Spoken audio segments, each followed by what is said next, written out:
Propos, c'est le rendez-vous bimensuel qui partage et décrypte l'actualité réglementaire autour de l'efficacité énergétique et des C2E.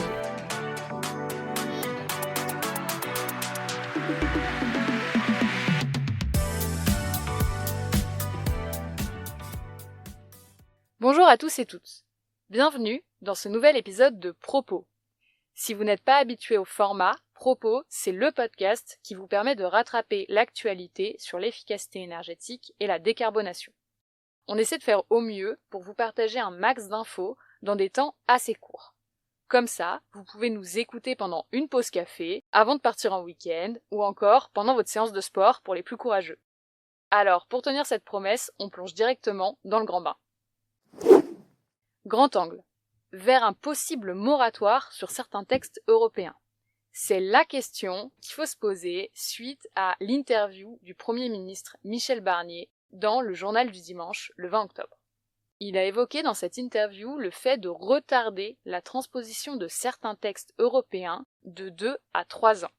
Il a particulièrement visé la directive CSRD ou Corporate Sustainability Reporting, qui contraint les grandes entreprises à publier des données extra-financières depuis le 1er janvier 2024. C'est donc un sujet à suivre parce que ça peut vous intéresser de très près.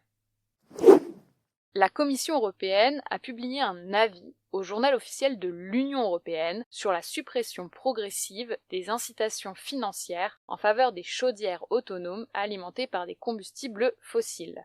C'est un sujet qui avait fait pas mal parler. L'avis, il est lié à la refonte de la directive relative à la performance énergétique des bâtiments, afin de venir préciser le cadre avant la transposition qui est fixée au 29 mai 2026.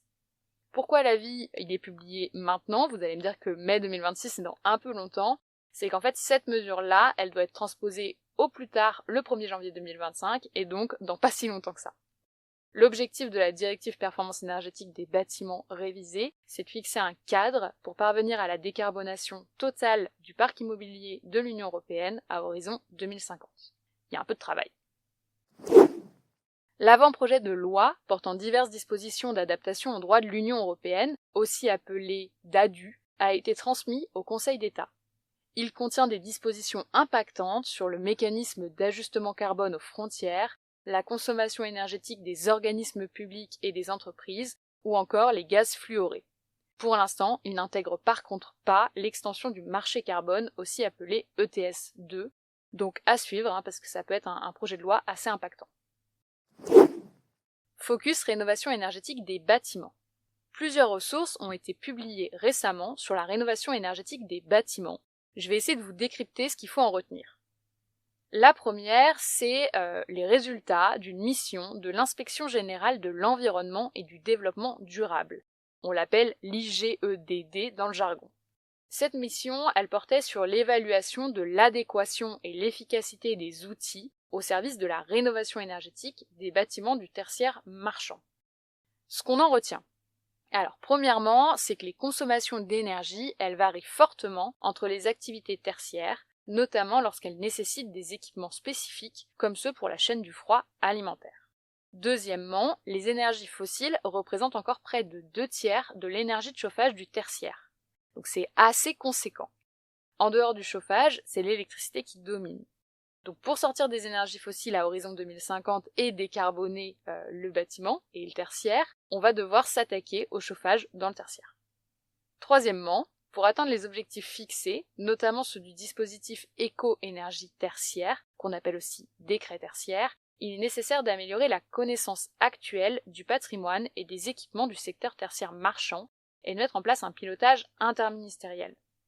Sur ce sujet pilotage, coopération, la mission elle vient aussi dire qu'il est nécessaire de travailler sur la coopération entre locataires et propriétaires pour atteindre les objectifs d'économie d'énergie dans le tertiaire marchand. Pourquoi? Parce que dans 2/3 des cas, l'exploitant de l'activité tertiaire, il est locataire. Pour la mission, cette étape elle est primordiale afin de permettre la mise en place d'actions et de financements, notamment par le biais des C2E. Quatrièmement, la mission elle évoque une adaptation des dispositifs C2E, crédit bail et cession bail, sans donner beaucoup plus d'informations. Elle évoque globalement le besoin de financement supplémentaire, notamment pour les petits propriétaires tertiaires. Deuxième ressource, ou en tout cas information sur la rénovation énergétique des bâtiments, Les partenaires du programme ACTE, donc c'est un programme C2E, ont signé une convention à l'occasion de la rencontre annuelle de la communauté des animateurs de réseaux tertiaires énergie. La communauté, elle est baptisée CART parce qu'il n'y avait pas assez de jargon. Elle rassemble désormais 1200 spécialistes de la rénovation énergétique et elle prévoit d'atteindre les 2000 membres d'ici 2027. Donc une croissance importante. La convention, elle définit 3 orientations pour accélérer la rénovation énergétique des bâtiments publics. La première, c'est de renforcer la coopération entre les différents réseaux, notamment par le biais de formations conjointes. La deuxième, c'est de promouvoir les actions des membres du réseau et d'accroître la visibilité de ces métiers. Et la troisième, c'est de mutualiser les moyens et compétences en développant une offre de conseil cohérente, accessible sur l'ensemble du territoire national. Focus sobriété énergétique. La 3e édition de la campagne de communication Chaque geste compte, que vous devez connaître, a été lancée par le ministère de la Transition écologique. Cette année encore, le but c'est d'encourager les Français à économiser l'énergie cet hiver en adoptant ou en maintenant des comportements sobres en énergie. Donc on se rappelle, quand on sort de chez soi, on diminue, voire on éteint le chauffage.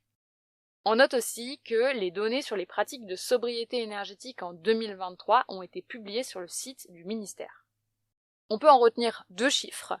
Le premier, c'est 44% des Français qui déclaraient fin 2023 baisser systématiquement le chauffage ou la climatisation à leur domicile pour réduire leur consommation d'énergie. C'est le niveau le plus élevé depuis 2015.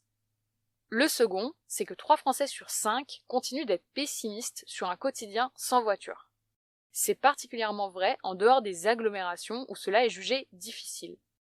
Ça peut faire du lien avec une demande de près de 30% des enquêtés pour plus de transports en commun. Parce que oui, évidemment, si on veut réduire la voiture, il faut proposer d'autres solutions de transport. Ces données, elles peuvent être complétées par l'édition 2024 de l'Observatoire des conditions d'accès à la transition écologique, publiée par I4CE le 18 octobre. On va vous mettre les liens dans les ressources de l'épisode si vous souhaitez aller consulter ces ressources et aller plus loin. Autre actualité. L'IGF, l'Inspection générale des finances, a rendu son rapport sur les certificats d'économie d'énergie, les C2E. Ce rapport, comme celui de la Cour des comptes, souligne que le C2E, c'est un outil important de la politique nationale dont la contribution est majeure pour atteindre les objectifs fixés par la directive efficacité énergétique. Certaines critiques de la Cour des comptes se retrouvent aussi dans le rapport, comme le manque de moyens d'évaluation du dispositif, le besoin d'une gouvernance renforcée, ou encore le nécessaire travail sur la mesure pour corroborer les estimations d'économie d'énergie des fiches C2E. Ces 2 rapports devraient servir à la Direction générale énergie-climat, la DGEC, pour définir le cadre de la 6e période des C2E, qui devrait arriver, on espère, bientôt. Un rapport de Cleantech for France, publié le 15 octobre, formule 30 recommandations pour faire de la France un leader des cleantech. Alors évidemment, je ne vais pas vous citer les 30 recommandations, mais ce qu'on peut retenir, c'est le fait de maintenir dans le budget 2025 les dispositifs d'investissement et de financement des technologies vertes et des nouvelles usines. Bon, ça n'a pas l'air hyper bien parti. De mobiliser davantage les certificats d'économie d'énergie, ou encore d'aligner la fiscalité de l'énergie avec les ambitions énergétiques, en taxant plus les énergies fossiles que celles décarbonées. Si on fait du lien, on peut noter qu'il y a une mission d'information sénatoriale sur les entreprises, le climat et la compétitivité carbone qui a aussi rendu un rapport le lendemain de celui de Cleantech for France. Et ce rapport, il formule 21 recommandations, des recommandations qui peuvent sur certaines être un peu alignées avec ce qu'on a pu voir dans Cleantech for France. Donc on peut voir notamment la priorisation des financements publics dédiés à la décarbonation vers les technologies dont le ratio émissions de carbone évitées sur le coût est le plus fort. Donc en gros les technologies les plus efficaces, le fait de regrouper les fonds d'aide et de soutenir de manière plus efficace les innovations au service de la décarbonation.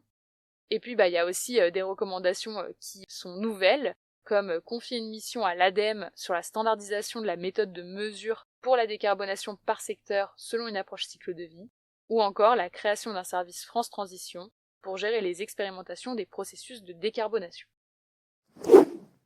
Le ministère a publié un communiqué de presse pour donner des nouvelles des concertations sur la stratégie nationale bas carbone et la programmation pluriannuelle de l'énergie. Donc pour ceux qui ont l'habitude d'écouter le podcast, pour le coup, vous saviez qu'on avait un peu perdu la SNBC et la PPE de vue. Ça y est, on les a retrouvés, donc le lancement des consultations il est prévu pour le 2 novembre pour une durée de 6 semaines. Le gouvernement a aussi présenté une version du plan national d'adaptation au changement climatique qui est mis en consultation pendant 2 mois également.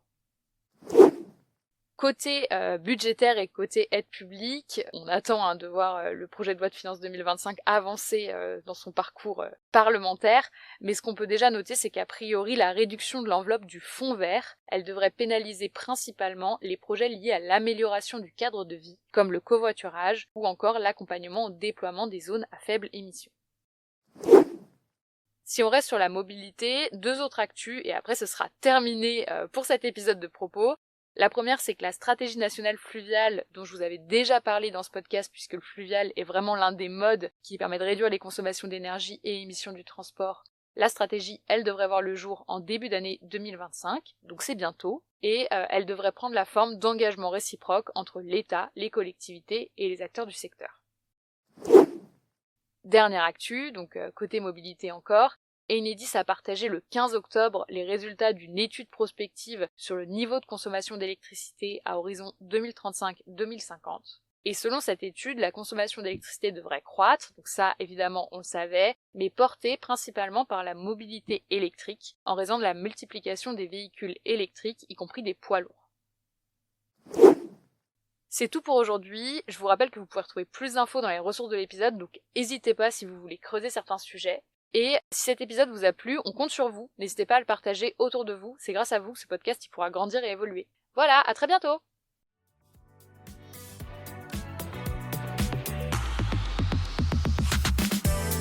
Pour ne manquer aucun épisode, abonnez-vous. Et pour retrouver toutes les informations en temps réel, rendez-vous sur LinkedIn ou sur notre site internet www.certinergie.com.